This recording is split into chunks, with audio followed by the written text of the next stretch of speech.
you wanted the best, you've got the best podcast. The hottest podcast in the world.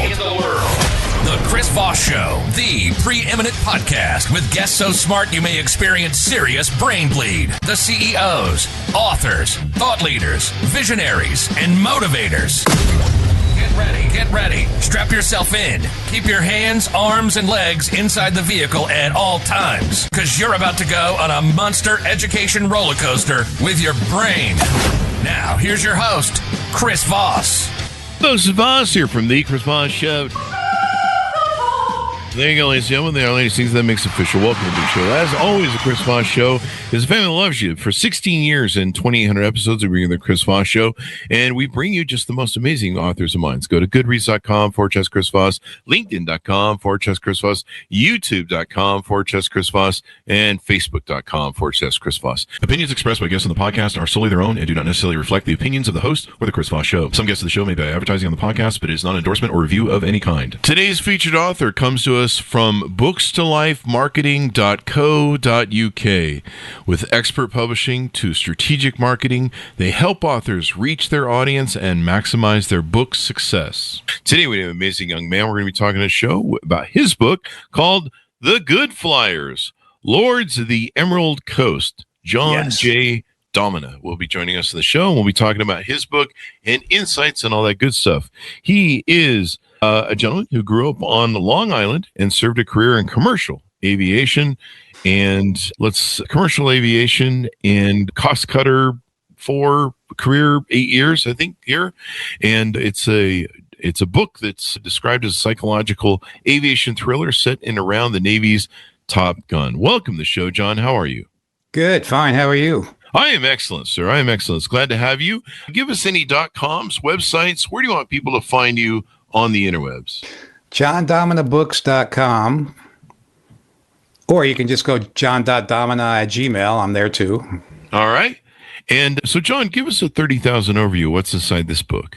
It takes place down 1987, Pensacola, Florida, around the Navy's flight school, where basically in a system made for perfection, things start to crack. I lived it for 4 years, and I started to realize we, all of us, were part of something pretty extraordinary, monumentous, and I wanted to capture that.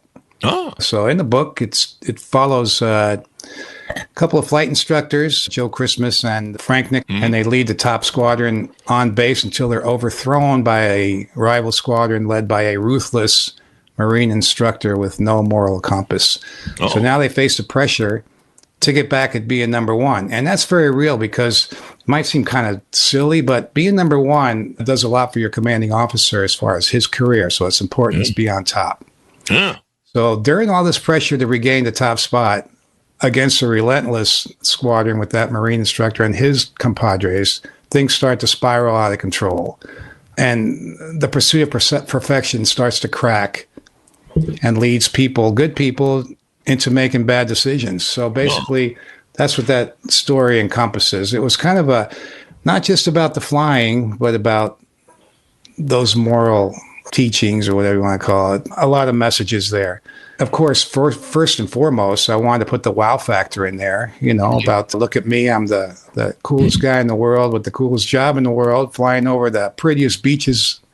For those who don't know the Pensacola area, they got beautiful beaches down there. Oh, yeah. Flying over the beaches or at night, cruising with the moonlight glowing through the canopy, et cetera, et cetera.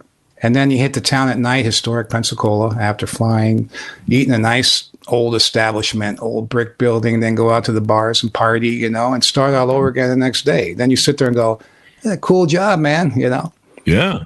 And it's kind of interesting because I'm not saying I was a party animal. We did have some party animal instructors, but you had to watch yourself because, your reputation follows you everywhere you go. So the students are watching you. It follows you from the cockpit to the briefing rooms, onto the beaches, into the bars. You got to kind of watch yourself, and you can't just completely let go. Unfortunately, some of them did, and there were consequences, obviously. Yeah. I lived in Vegas for 25 years. There's always consequences if you don't watch yourself with the booze, drinking the bar. I hear you. One of my favorite spots, man. Las Vegas. My favorite thing is when people always call me and they're like, hey man, I just got in. It's like Wednesday night and hey man, come down and party with us. And I'm like, I have work in the morning. And they're like, Didn't stop us. And I always tell them, I go, hey man, slow down. You don't want to blow it all out in the first night because you're going to spend the next 2 nights curled up in a ball. Yeah, I hear you. Oh my God. Hey. And you know what they do every night? The next night, I'm like, I'll call you tomorrow. We'll go have dinner and hang out. You can't hear from them because they blew it out. So the title of the book, now this is historical fiction. Is that correct? Yes. I don't even know if I should say this. I just didn't want to get people in trouble. You know, Sure. There was a lot of things that would raise a lot of eyebrows. Oh, The majority of it is absolutely true. I exaggerated a lot, though, also some of it just for, entertainment purposes. But yeah, historical fiction. The flying's real. The planes are real. The squadrons are real. The establishments around Pensacola, most of them are still there and real. Wow. Our footprints are still on those beautiful beaches, but all the names are changed. Let's put it that way. so to protect the innocent is the To protect the Dragnet innocent, says. exactly. Remember the old dragnet? So now you titled the book The Goodflyers. Can you tell us what that reference means? It's kind of a unique name. Boy, you know what? It is what it sounds like. Maybe I you just didn't made really did put you much just make thought it up? into it. Yeah. Was there, since it's historical fiction, some of this is your background. Yeah. Did you guys have a squadron named the Goodflyers or? No, that was totally the name that I made up. Okay. I didn't want to involve squadron names or anything like that. So Yeah. we were flyers, and we were good at it. And so I said, hey, good flyers. And somehow it stuck, and I rolled it over with a bunch of people. They go, hey, I like that. Because I was going to, Yeah. call it Summer Wind or stuff like that. But everyone liked that name, so I stuck with it. I like it because you kind of go Goodflyers. It sounds like a cool name. It sounds like some cool stuff. God bless you. Yeah. I mean, it kind of sucks you in a little bit. You're like, Goodflyers, what are those? And I grew up reading about fighter squadrons in World War II and, Baba Black Sheep. Remember that show? Yeah. Oh, I love that show. And I just anything to do with, when I was a kid, I was building all the warships and reading all the bios of stuff. And, I was back in the age where, we were hiding under desks from the nuclear bombs from Russia, the old USSR. And who knew those bombs could withstand, or the desks could withstand nuclear bombs? But that's what they told us. Wow. You don't look that old. Oh, I feel that old, so I could prove it. So now with the book, what was the inspiration to write this? This is your first book, I believe. What was the impetus, maybe the aha moment that you had? I should write this book. It was just the drama of life for an instructor and a student in Pensacola. That whole evolution of not just flying airplanes, but carrying it beyond the cockpit and the briefing rooms and on the bars, in the bars, on the beaches, and throwing in romance and love affairs and betrayal. I mean, I saw it all. And I said, I really have to put this on paper, man. And it inspired me to do it. I mean, it started about the flying, that wow factor thing. But then it became much more than that. So many incidences where people won't believe it, but it really happened. I'm not going to say which ones. And if you go through the book, especially some of these love affairs, it's just crazy, what happened. All in pursuit for those Navy wings of gold, So it wasn't just, I'm going to flight school, I'm going to learn, study procedures, fly, get my wings and go. No, it was a whole universe of drama involved in that, And it also started, I wanted to showcase Pensacola too. I love it there and the beaches and all that. And I wanted to show how hard it was to get your wings. I mean, it's not easy to get Navy wings. It starts with Aviation Officer Candidate School if you're selected. Then you have to deal with insane, crazy drill instructors who they've calmed down because they made half the stuff they did back then illegal, but not when I was there. And all the survival school stuff you had to do, the scholastics. The competition's fierce, insane. And what ALCS does was it filters out the weaker candidates and they send them home. It brings out the weakness. It finds that weakness in you and go, you can't sit in an F-14 and expect to save your butt, if you have a problem with this kind of character or attitude. I mean, and then, for example, the scholastic classes in the ALCS, you needed a 90 to pass an exam. We had plenty of them. So I got an 89 in I got an 89 in my jet engines class, and they were going to put me back a week. I went, are you kidding? I went to the class officer. I go, 1%, and you're going to take me away from my class? Yep. So they took me out, put me back. 1 week later, if I didn't get a 90, I was going home. So it's pretty rugged, the selection process for the flight school. Then you go to flight school and, everything else. So probably a lot of that experience you were able to parlay into the book and describing flying and how realistic it was and stuff like that. Oh, it's very realistic. I will take you, and that's what my objective was, to strap people into a T-34, take them along with me, and leave them hanging in their straps, breathing heavy, and smelling the metal in the cockpit, hear the rush of the wind, the G-forces on your face, watch the world tumble around you as you're doing a loop, and the starlight on the instruments at night. I just want to put people in there and let them experience it. And I think I came pretty close in my descriptions of the flights that I've had. All of those things you listed, that's what happens when the girlfriend comes over on Friday. I don't know what that means, but yes, you do. Turning the cockpit over, I don't know, whatever. Anyway, so now this is your first book. Yeah. Tell us about the main character, protagonist in the book. Can you give us a little bit on him or her? The protagonist? Yes. Yeah, there are a couple of female instructors, and they were pretty badass. Okay. But he was the Marine from the other squadron, and he was ruthless. And he came in with no moral compass, just suck everything up. He was also involved in an incident. I don't know how much I should give away in the book. I mean, does it matter? You don't want to give away too much. The middle and the ending is something we usually avoid giving away, because, but anything you just tease if you want. Feel free. This big badass Marine instructor who just butted heads with everybody and took over it turns out quite different. In the middle and at the end, completely different. And he is one of the main reasons why all this stuff is going on. He's involved with another incident that is in the book, and it was a major incident that hit the news and all that. I mean, I'm giving it away. Don't give it away. And then, of course, there's Pizza Man and Joe Christmas, call sign Holiday, of course. And these were based off of real characters without getting anybody in trouble. So the Pizza Man had he had the skills, he kept everything under control inside of him, where his buddy Joe Christmas was just all out gangbuster, lose at nothing attitude. And so these two made quite a couple in that story to try and regain the top spot and everything that happened around them. I mean, Joe Christmas was a guy who call sign Holiday. He was a guy who would stand on the corner. If you threw a rock farther than he did somehow, he would stand on the corner all night long until he got to throw that rock farther than you. He did not want to lose at anything. Wow. And he was, I'm not going to say where he's from. It's a lot of drive. But he was a real person, man. I mean, so were many of the people in this story. Just names would change, and I'm getting phone calls. Hey, was that me? Hey, who gave you permission to write what I did? It happened, and I'm all right about it. Yeah. But the names weren't there, so they're protected. No one knows it was you. And there was some really drastic, real incidences that I included in that story, which, as drastic as they were kind of funny at the same time, involving, in the very beginning, the guy who ejected out of was it an F4? Ooh. Anyway, he was 47,000 feet over a thunderstorm, ejected, and he went through those thunderstorms. And the experience of him getting the living crap beat out of him and everything that happened to him on the way down. Wow. I mean, blood, bruises, eyes coming out and everything. And he lived through it. Wow. And all the way down, he relented. He thought it would have been a better idea just to stay with the airplane. But true story. And, but he lived, though, right? He lived. And it was funny at the end what happened to him when he thought he was almost down on the ground. A gust of wind came and smashed him into a tree just to put the cherry on the topping, there. But he lived, and the point was, these guys love to fly. He lived.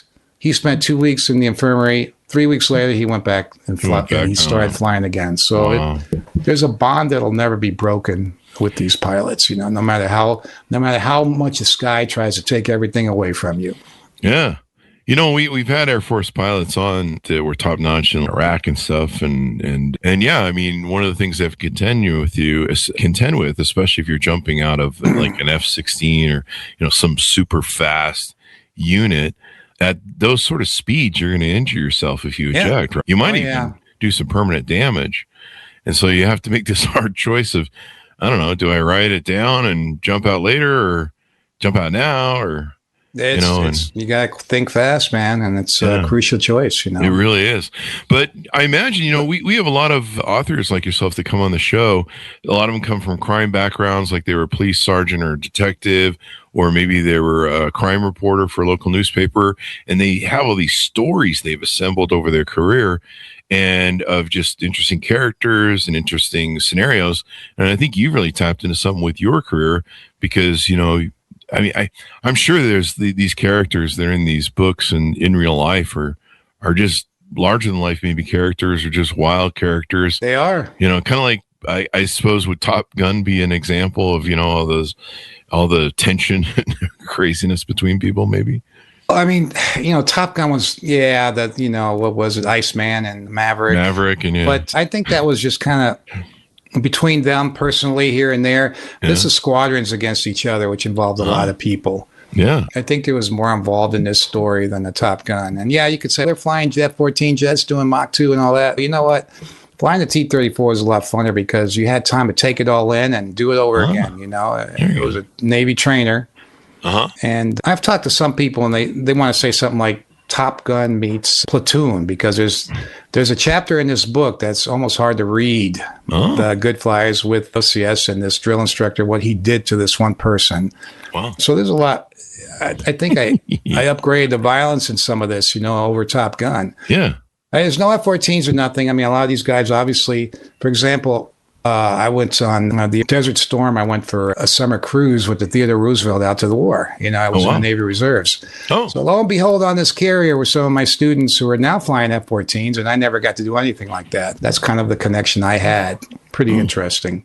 We had the commander in 2020 around 2020 of the Theodore Roosevelt on. You did CV-71, CVN-71. Let me see here. I'd have to pull it up on the Chris Voss show and search it, but I'm kind of covered with the camera in here. Interesting. I'll see if I can pull it up. His name.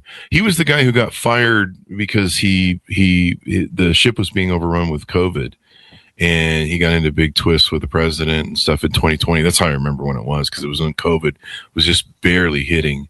And his crew applauded him and chanted his name as he walked off the ship. It was Brett Crozier. Incredible. What's his name? Brett Crozier. Doesn't ring a bell. He was a Navy captain it was the Theodore Roosevelt. Yeah. Yeah, that's when I went on, man. At Norfolk. Yeah. That was back in 1991, though, so it was a little bit before that. That was Desert Storm, the original first war there. I mean, I don't know how long he was command of that ship, but I know he did stuff with the Air Force too. It was kind of everything, a little bit of everything. So, I mean, the stories that you guys can tell from, all these characters that are interesting, seedy maybe, it's all that stuff is just great. How long did it take you to write the book? And what was some of the techniques that you used to get it written the first time, like an hour a day, or what's your writing technique? I started back in 1989, right after I got out of the full-time Navy there, and I went in the reserves and I came aboard with the airlines. And thank God I did, because I remembered all the procedures and everything else. And then I put it aside for a long time. So I think I put it aside for years because I was having fun at my civilian job, flying around the world and layovers here and there. But I think the whole thing took me probably a couple years to write, maybe 2.5 years. And it was interesting because I do have a lot of characters in this book that I haven't even talked about. And I follow their lives, tragic or victorious or whatever. So I had to keep track of all of them during the writing and make everything make sense to keep the continuity together. So I had charts and all this kind of stuff, and it actually became fun doing it that way. So that was a technique I used with color codes. So this guy, next chapter, here he is doing this. And so I could follow him, and it all came together in the story without gaps and without things that didn't make sense. Yeah. As far as writing, man, I mean, I can tell for people who want to write, you can write a book so fast. Just write what you think.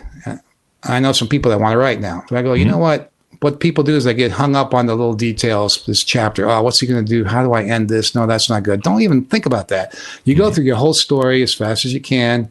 If you can't think of what happens next, skip to the next part, Yeah.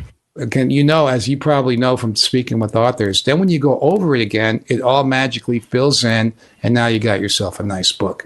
So I think what people get hung up on is details and worried about like some people I know, I go, forget that. Just go to the next thing. When you go back and read it over, you're going to figure it out and fill it in.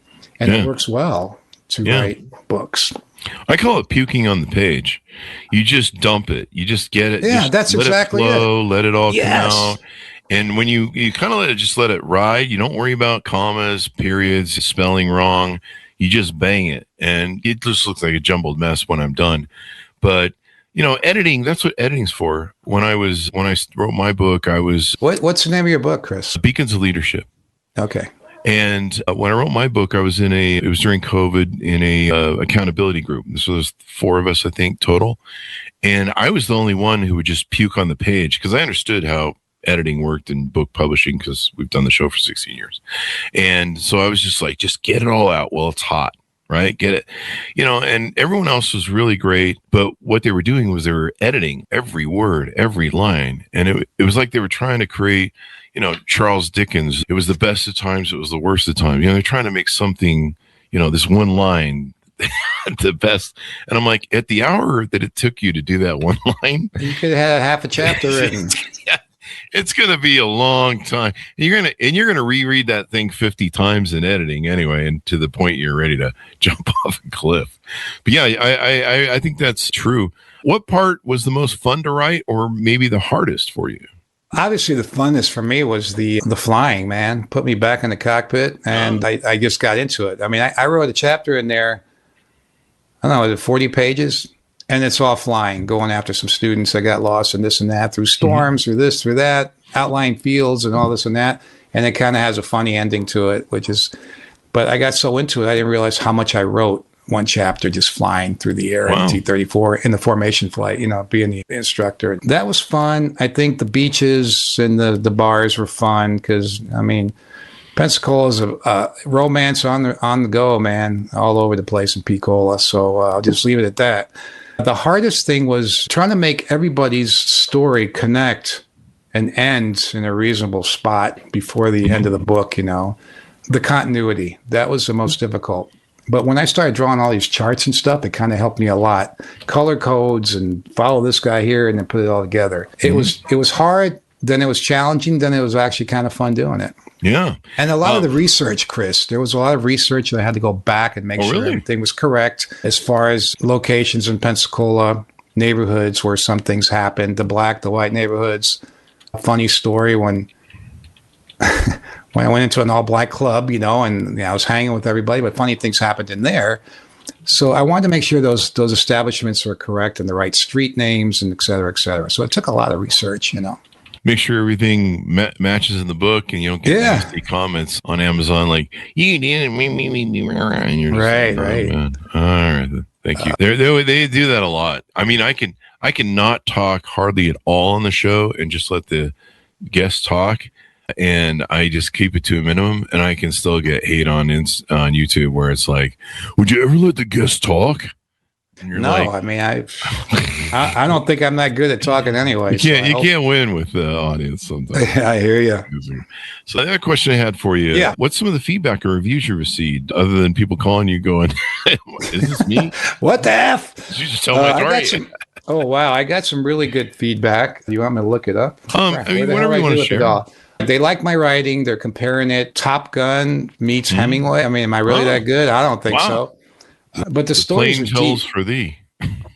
I don't deserve that, but they said it. Hey, in fact, I went to the LA Festival of Books, LA Times Festival of Books out there, and I was told, I put some of the feedback up on the thing, on a little poster thing, and a picture of the planes and all that. And the guy I was with in the booth said, "You sell 5 to 10 books, you're doing all right, man." I sold them all, 70 of them.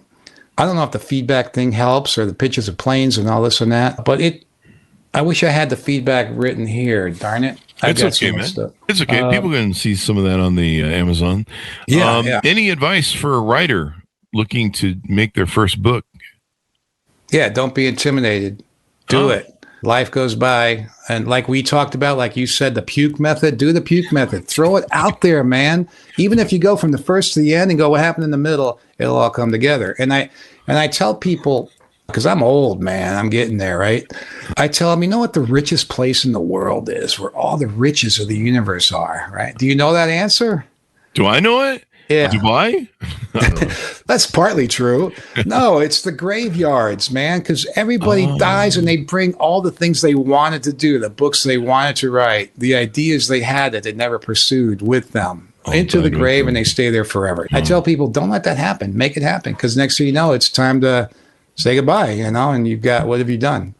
Yeah. Do not procrastinate.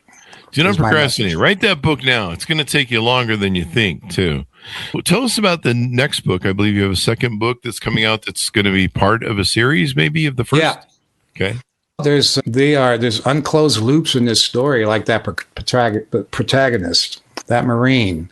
I have to follow up with him. A lot of love affairs that have come and gone, but they're going to come again. New students showing up with different attitudes. There's plenty of material. And a lot of stories I didn't even touch on. There's so many stories in this book about, incidents that's happened in the plane. I'll have funny, sad, entertaining. There's a lot more to put in there. I can't leave it. Like I said, I'm not going to go to my grave and leave it there. I'm putting it on paper. Mm-hmm. I know some people are mad at me for doing this, but I'm doing it, man. Someone's got to do it. What are you hiding? Let's put that story out there so people can read it, Great, amazing stories, man. That's what we love.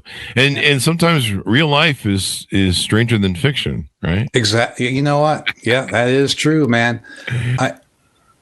I got a call, though, also. I got a kick out of this. I'm not in the entertainment business or anything, but somebody from the UTA called me interested in possible acquisition, for a film, because they said it's got a lot of material in it. Now I really feel obliged to keep going and definitely nail down a sequence or a sequel. And God, I hope it does get made into a movie. That'd be awesome, man. That would be awesome. They don't do many Air Force movies lately. They do the Top Gun, and I think there was Iron Eagle. There was like 14 or 15, 20 renditions of that or something. Yeah, and then Top Gun 3, they're making that. I don't know what. Did you know that? No. They're making Top Gun 3 with Tom Cruise, and I'm thinking, now what? Tom Cruise? Gonna be, Yeah. Mine's better. Better. Yeah, I think you should go hustle them and say, hey, man, mine's better. Use mine. I think it's going to be called Top Gun, the money grab. I think that's that's exactly what it is. Yeah, Top Gun, the money grab. God, honestly, you did see Maverick, right? Top Gun Maverick. Uh-huh. The flying scenes were phenomenal, man. That was really. It's funny how Hollywood totally dissed him in the awards because that thing should have won something. But phenomenal flying scenes, really. Yeah. But the story, again, it's kind of the same story.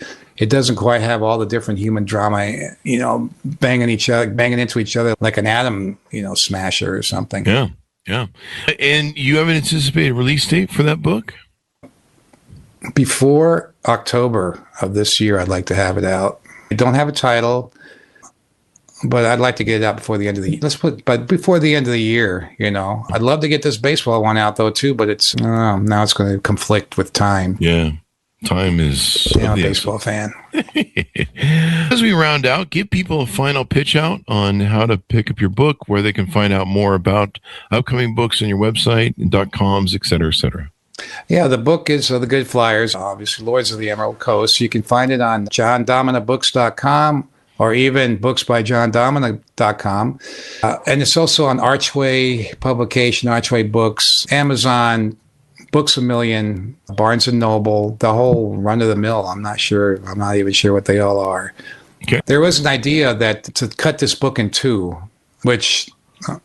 Actually, Anna Jones is talking about with me. So I don't know. It's an idea because it's a 428-page book. If you cut it in two, it's going to be just as exciting. It's a perfect part 1 and 2 the way I've set it up. So that might also happen. I got to look into that a little bit more. Yeah. There's people like these short kind of what they call beach reads or quick reads, airplane reads, something they can read 5 hours on a plane.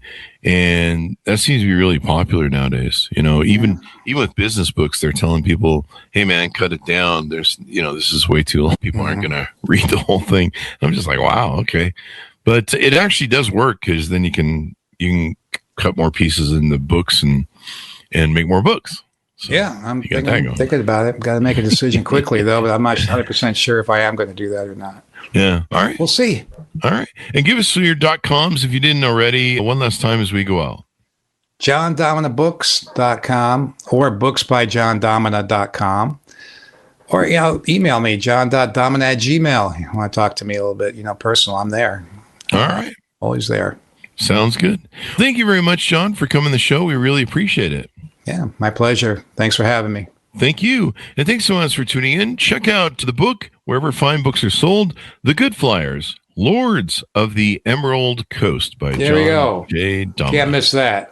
Thanks so much for tuning in. Go to goodreads.com/Chris Voss, LinkedIn.com/Chris Voss, Chris Voss 1, the TikTokity, and all those crazy places on the internet. Be good to each other. Stay safe. We'll see you next time. You've been listening to the most amazing, intelligent podcast ever made to improve your brain and your life. Warning, consuming too much of the Chris Voss Show podcast can lead to people thinking you're smarter, younger, and irresistible sexy. Consume in regularly moderated amounts. Consult a doctor for any resulting brain bleed.